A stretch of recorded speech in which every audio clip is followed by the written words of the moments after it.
Yo, what is up, guys? It's Pedro here. So the Washington Commanders just got some really good news on Noah Brown. Also, Von Miller, his contract situation looks pretty good. We're going to talk about that. Also, a small injury to a rookie and much more in today's video. So stay tuned to the end for all that good information. If you guys are new, make sure to subscribe, hit that like button and that notification bell as well. We're like one subscriber away from 15,600. Let's hit it. Also, I'm posting on TikTok.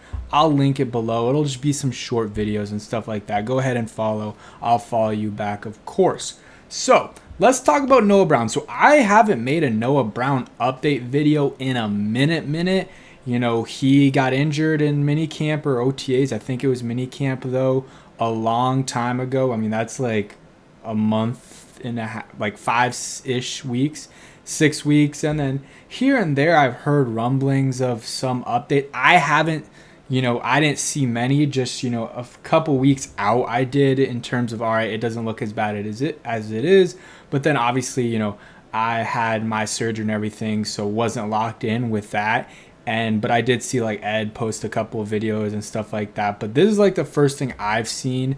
And Noah Brown was working out, and he looks 100%. I'll play the video for you guys. We'll see it here. I mean, I'm gonna mute it, but we'll play it here for you guys. I mean, Noah Brown looks good. I'll play it from the beginning. All right, so let's just go ahead and play it. Here we go. Again, doing his little cuts and stuff, change of direction. Noah Brown looks good. He wouldn't be doing this if he was hurt or still recovering.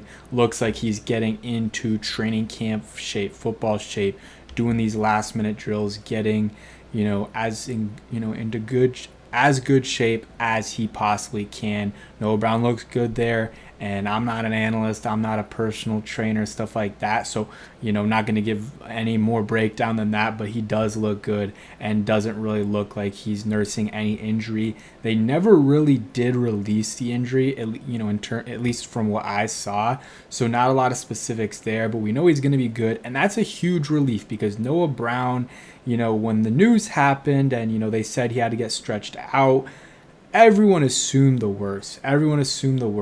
And for him to be back is really good. Especially, I think people underrate Noah Brown. He is one of the most underrated players on this Commanders roster, in my opinion.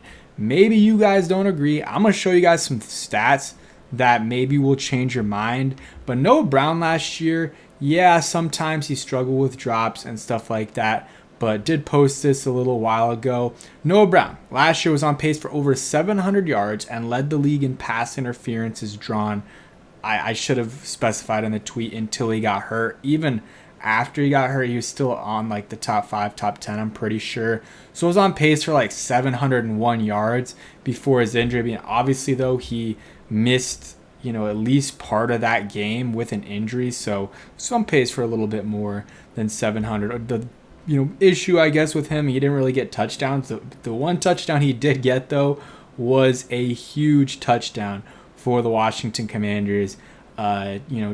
Continued the success of their season with that one and ended the Bears season. I mean, he's always going to be remembered, by Washington Commanders fans because of that catch.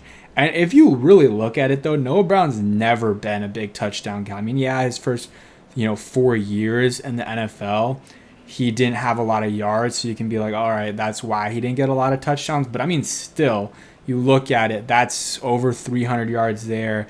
Add another, he was at 400 yards through 4 years with no touchdowns. That's low. Even for 400 yards, you expect to have like 2 touchdowns, probably 3. And 2022, 555 yards, 3 touchdowns. That's still kind of low. Yeah, again, for almost 600 yards, 3 touchdowns, that's low. You think about it, like the guys that are getting like 1,100 yards, those guys are getting around 10 touchdowns, 9, 10 touchdowns. So still pretty low. And then 2023, 2 touchdowns, 567 yards. And this past year, 1 touchdown. And I'm not going to say it's I mean, it was a little bit of a fluky touch. It's a Hail Mary touchdown. He did a good job. He did his role, but that's like not a normal touchdown, and I don't think he was really used in the red zone, and that's fine.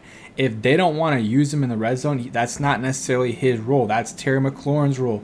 That's Zach Ertz's role, and maybe someone else, Debo Sam. I mean, Debo's still not really much of a red zone guy. A lot of his stuff is yards after catch, but Noah Brown definitely isn't. But he's still a bigger body receiver. Like you would think he maybe would be a red zone threat, but not really. But I think he's underrated, and to have him back is really good. And I think maybe the Commanders receiving core isn't top 10 or whatever you want to put it at, but I think it's a good receiving core. Terry McLaurin, as long as he's playing this year, which I think is going to happen, and hopefully a deal gets done. We're not going to talk about that much more because I know the recent videos have been a lot to do with Terry McLaurin, but I think they'll have him. Debo Samuel will have a big year. He's looking jacked, and then you're going to have Noah Brown, and then that puts you at a pretty high floor. Like that's a good receiving trio right there. Not an elite one, not a super good one, but a good one with the chance to being better than good if Debo balls out. After that, you have some boomer bust guys like Luke McCaffrey and Jalen Lane. See what they do in their second years and rookie year respectfully. But let's get into Von Miller. So 1 year, $6.1 million deal with an upside of $10.5 million via incentives. I was talking about this on my stream, kind of what we expected. I was thinking a $5 to $7 million deal, and then some incentives like $2 or $3 million. So the incentives are a little bit more than that, about $4.5 million in incentives, which is a lot. You don't expect him to hit them all, but hey, if he hits them all, that is great. That means he balled out. I mean, I'm sure to get $4.5 million in incentives, he's going to have to get 10 plus sacks, which I'm not predicting. I don't think it's going to happen, but you never know. This is the first ballot Hall of Famer, most likely, that we're talking about, so you never know what they can do.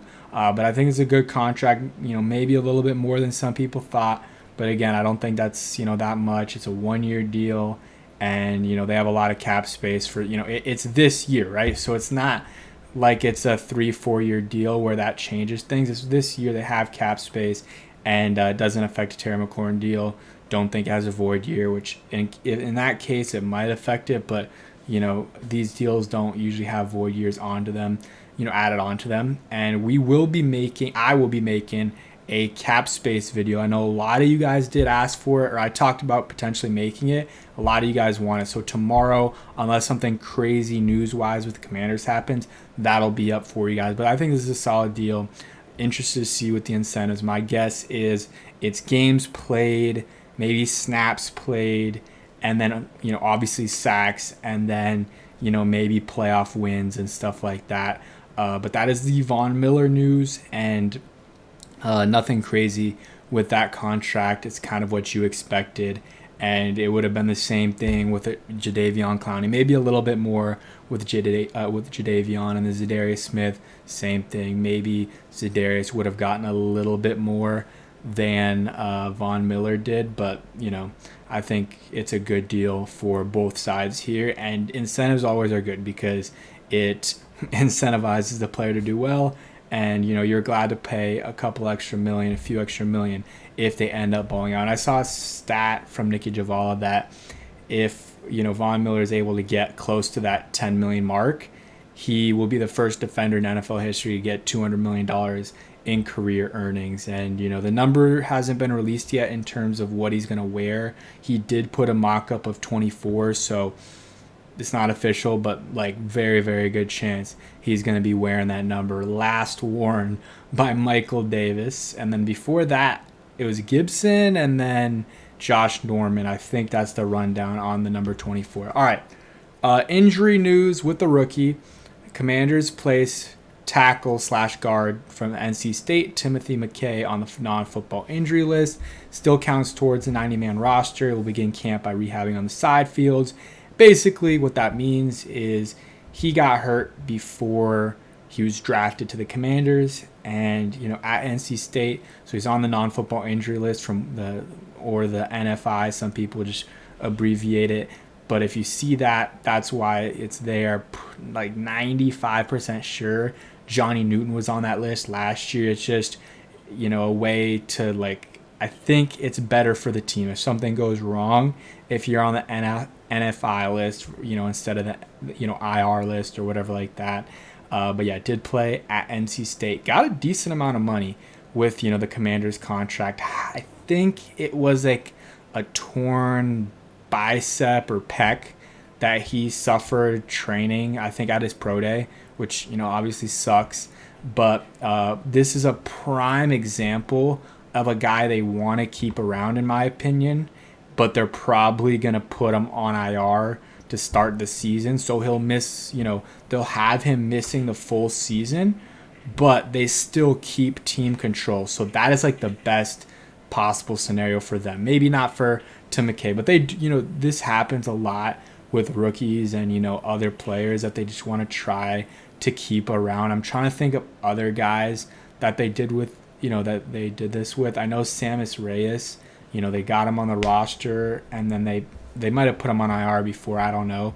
But, situations like that, you want to keep control, of a guy for another year or so, but, you don't want to take up a roster spot. So that might be a scenario with Tim McKay that they do that. But that is it for today's. Actually, I want one more thing with Terry. I'll talk about Terry at the end of the video. Not really any crazy updates. It seems like everyone thinks a deal will happen, but they're still kind of far away on a number. That's what Jeremy Fowler reported today, that the Commanders are nowhere near where Terry wants, which is 30 plus. And I guess it seems like they're not offering him in the 30s. And he also said that they're not going to trade him, which obviously makes sense. At some point, this is when it would get a little bit even messier, is if Terry requests a trade. I don't think he would, but that's always, something you can pull out in a negotiation tactic. So yeah, that is it for today's video. If you guys enjoyed, hit that like button, notification bells. Well, all those things really help out in terms of the algorithm. Share. Also, follow the TikTok. Just gonna be posting some content on there. Short form, 30 seconds, a minute, 2 minutes, just recapping some stuff. Maybe, random Commander stuff, training camp stuff, NFL stuff. Peace.